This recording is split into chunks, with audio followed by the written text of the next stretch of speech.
Fans, hello and welcome to today's episode of Tiki Taka Talks. I'm your host, DJ Samshens, and yesterday night, Manchester United was playing against Newcastle at Old Trafford, and Manchester United won 1-0 and got the 3 points on Boxing Day. This has extended the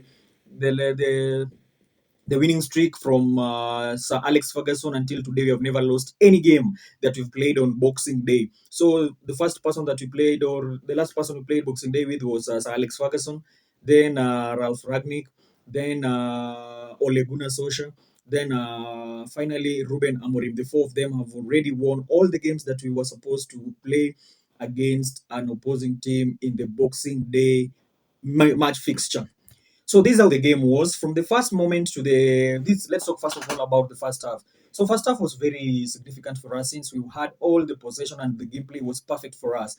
Mind you, we don't have Bruno Fernandes and we don't have Kobe Mainu, and we played Ugarte and Casemiro, who played a very fantastic game in that midfield. But Ugarte is still not yet fit enough for us to play against these big teams in the English Premier League. So the first half was very open for us. We saw those chances and those spots that we can fill in and even go and threaten the goalkeeper. I think Senil Lamens only just got a threat in the second half. But during the first half, he was very relaxed. I think he should have been given a coffee cup or a coffee for him to just sit down and drink coffee in that cold, chilly evening. So it was a fantastic day. I'm going to talk about all the players. First of all, we scored on the 24th minute, and it was a volley by Patrick Dorgu, whose first goal in the EPL came yesterday against Newcastle. It was one of the games that we expected so many goals to come our way, or the game to have so many goals, but it only had one, which was determining the winner from the loser in that game. So that goal by Dogu was celebrated immensely by the players because all the players had wanted him to score because he was, let's say, like the only midfielder who had not scored any goal since he came into Manchester United. So it's a big deal for him. He has roots in Nigeria, but he plays for Belgium. So Dogu has a high prospect of winning many goals and even scoring many goals. That is just one of many because even that game when we were watching, you could see how he was threatening the other team. Like he plays with a lot of composure and also a lot of pace. He has a lot of pace, and which is very good for us since Manchester United have been lacking that in the midfield so much. Another person I'm going to talk about is Kobe Maino. Kobe Maino was talked by Ruben Amorim about the condition of him, and he said that he needs a few more weeks out. But I don't think we're going to sell Kobe Mainu anytime soon because he said that is the prospect of the future for Manchester United. But the future starts now. Let's mold him right now so that he can, the future becomes more lethal. And we also what he could do last season, and this season he could have done better. Look at Marcus Rashford when he left Manchester United and went to Barcelona. Marcus Rashford in Manchester United had a very toxic relationship with the media and also some of the stars in Manchester United. But when he needed to move, he moved quickly and rekindled his career back to normal. Although Kobe Mainu cannot be compared with Rashford since Rashford is way older and Kobe Mainu is just 18, 19, thereabout. But some things we need to mold them as early as possible. Look at Lamine Yamal. Lamine Yamal has been playing since he was 16 for Barcelona senior team. But Kobe Mainu has been always been sidelined because they always say that Kobe Mainu can is the only person who can Kobe Mainu can replace is either Casemiro or Bruno Fernandes. And Bruno Fernandes rarely misses any game for Manchester United. So Casemiro majorly. But now Casemiro plays a very good role in that midfield in a controlling manner. So for Kobe Mainu to be given a chance to play for Manchester United, that means that either of Casemiro or Bruno would have to leave the game. Also, the coach talked about the Mason Mount position that Kobe Maino can also fill that spot, but he was not that free by telling us that. But I think he doesn't have that confidence in Kobe Maino while playing in Mason Mount's position. So that's a big announcement that was shared by the manager or the coach of the team. And we see that Kobe Maino will have to pull up and even fight for that position now. Since Casemiro is not leaving this season, but next season is the final season that he has with Manchester United, and his contract might be renewed by only 1 year, and his allowances reduced significantly. So for that, we wish Kobe Mainu quick recovery together with Bruno Fernandes. So that is all for the midfield. Let's talk about Sesko. Sesko played a very good role in the forward position yesterday. He played like a pro, but now the chances that all the chances that he had were all in vain since he didn't score any goal. There was that last kick that he did before he was sent off by Ruben Amorim. That that that spot kick almost went through but hit the bar at the top corner, top left corner of the goalkeeper. That was a big deal for us because we all know what Benjamin Sesko can do. So it's a big deal, and Sesko is going to score in the next game. Watch out for this statement that I'm telling you right now. So for me to talk about now the goal that we scored that was separating us together with Newcastle. Newcastle had a lot of chances in the second half. I'm not going to lie about that because second half we all had a moment of like defending. We defended that goal with our whole heart. Since second half, nothing was happening much because since the 25th minute when we scored, nothing much happened from our side. But we all had chances for to go ahead and even win with an emphatic win. But things were not just on our side. So Benjamin Sesko tried his best, but it did not materialize. So it's not his fault. Another person is Matthias Cunha. Matthias Cunha played a very good role. I think there is no position in yesterday's game that Matthias Cunha didn't feature in the defense, the mid, and also the forward positions. So he played like a number six yesterday, although very defensive and more attack in that manner. So many people were trying to hold Matthias Cunha in that position. But Matthias Cunha is one of he has a lot of talent, let's say so, and his footworks are just amazing. And for him to go past most of those defenders from the Newcastle side, it took him not much effort, but he just had to see a space, a pocket space, and go through it, which was well for us. I think that was one of the best signings that Manchester United did for us. But all in all, Matthias Cunha played a good role. Another person that I want to talk about is Mason Mount. Mason Mount was taken out in the 45th minute because he had a small injury. Not that serious, but Ruben Amorim could not risk another player out because of injury. So he had to take him out and replace him with a guy called Fredrickson. Fredrickson is one of the academy players that Manchester United has in Carrington and plays for under 21 and also under 19, if I'm not wrong, which is who is a very good player. A very, very good player. Also, yesterday, things happened like the two brothers, Jack Fletcher, the Fletcher brothers were also featured together in the EPL yesterday, which was a big deal for them since their parents, the OG himself, Fletcher, came to that game and even saw that the two guys playing in the field yesterday. So it was a big moment for him to see his children, who were once his mascots while he was coming in, while he was playing in the EPL. Now they are playing for one of the teams that he played for and the biggest team in the whole world. So it's a big deal for him and his family for that reason. We say congratulations to them. And all of them are academy graduates. So Kobe Maino has to pull up a little bit. Other than that, I'm going to talk now from the defensive perspective.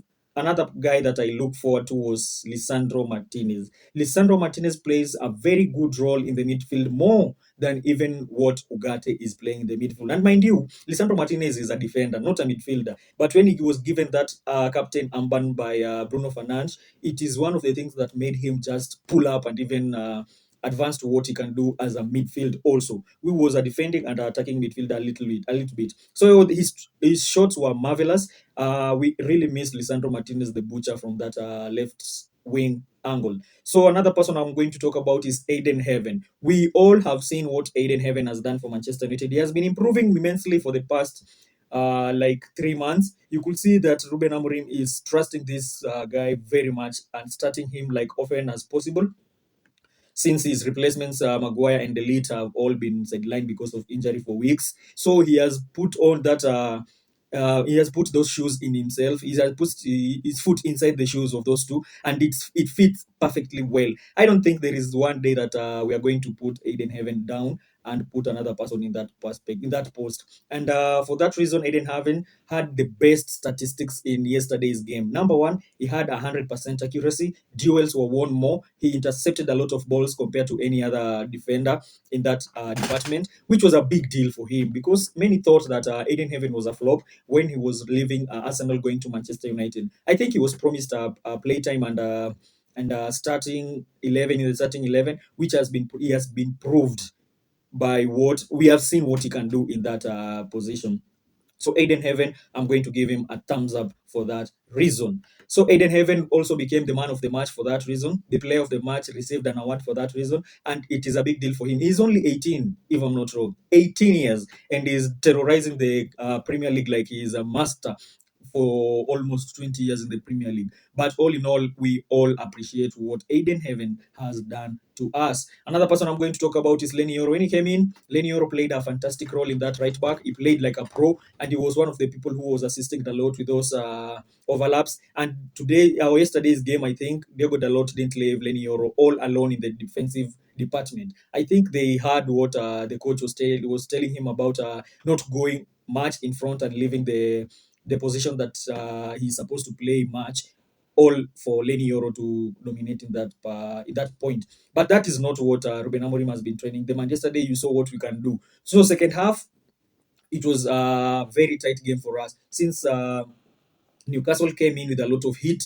They pressed highly, and Senil Lamens was the person who blocked those shots. Most of them were coming to him, and he was just taking them and landing on them, and which was a big deal for us. The confidence that Senil Lamens has is one that should be studied for years and years because this guy is just young. He's never played in that top league because Belgium, you can't say that it's one of the top leagues in the world. But what he can do, we saw it very early, and I think that was the best decision that Ruben Amorim did of bringing Senil Lamens rather than going for one guy called Emi Martinez. So Emi Martinez, although they won against us last week, but we have proven that we could have done more and more. But yesterday's game, I thought that we were going to score more than 3 goals. So that one by Matthias Cunha that went out, and another one by Benjamin Sesko that knocked the crossbar, and that one that was scored now by Dogu. We had a lot of chances. By the way, did you know that this is the first game that we have played without Bruno Fernandes since he came to Manchester United that we have won? Do you know that that is the first game that we've won without Bruno Fernandes in the EPL? Now you know that. So Bruno Fernandes is one of the playmakers for us. I have seen another stats that says that Bruno Fernandes, Matthias Cunha, Amad Diallo are the only people who have, in that the trio, you can say that they have the most chances in the EPL. Another guy that you should know is that Matthias Cunha has more shots, the same shots as Erling Haaland. And do you know that we have improved immensely this season from what we did last season? Last season, during after the 18th match, I think we were number 15 or 14 thereabout, but now we are number 5. So when I see someone saying that Ruben Amorim should go, I wonder what you guys are saying, because Ruben Amorim has been able to change. And one thing I also say that yesterday we played a formation of 4-3-3. We could see the back four that was forming itself while we were being attacked during the first half, and we dominated that game perfectly. Have you seen that when you play with back four, you always have a clean sheet? Yes, it comes out with a clean sheet. So that is the mentality that we need for us at Manchester United.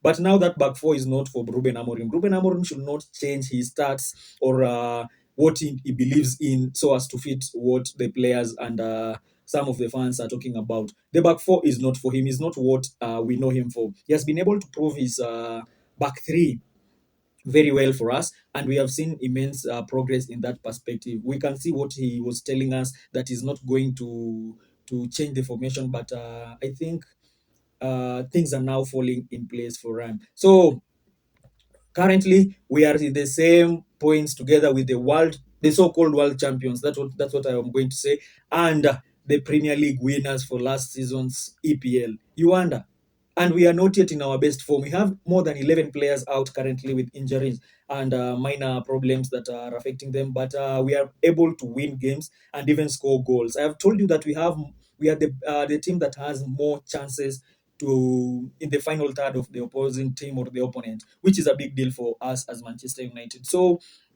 for rankings, I'm going to give Senil Lamens a rank of 8.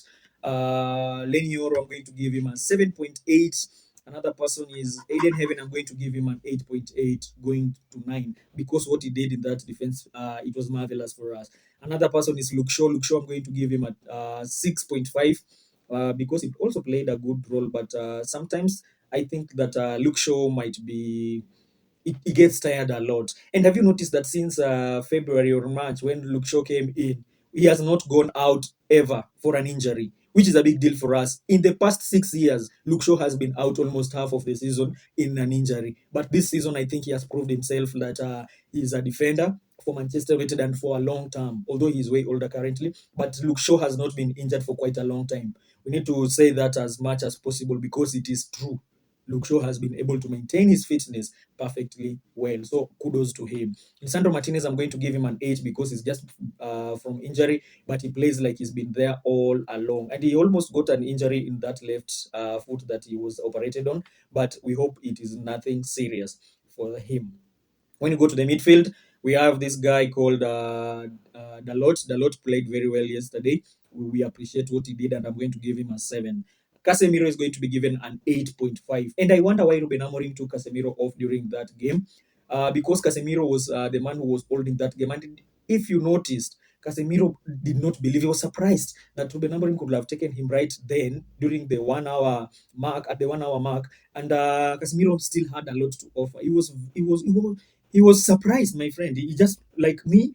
Am I the one who is going to be taken out in this game?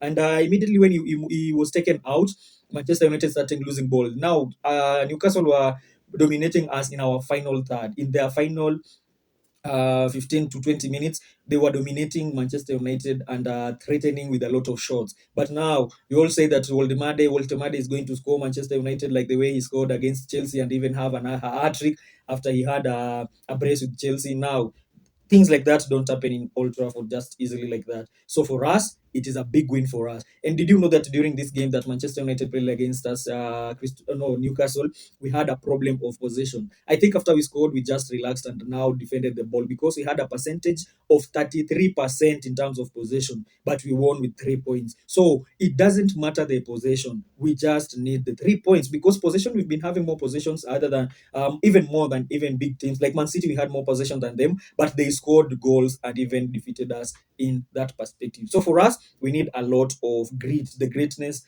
requires internal toughness. We need that toughness in us as the players for Manchester United. I appreciate all everything. Matthias Cunha said I'm going to give him an 8. Benjamin Sesko is going to get a 7. And yeah, that's all. So thank you very much for listening to me, and thank you so much for watching Tiki Taka Talks. All those episodes, all the tractions and all the comments, I always see them, and I strive so much to reply to all the comments that I receive on my platform. Thank you very much. Like, share, subscribe, and tell a friend to tell a friend to come watch what Tiki Taka Talks is all about. Thank you very much. God bless you, and God bless Manchester United. Cheers, man.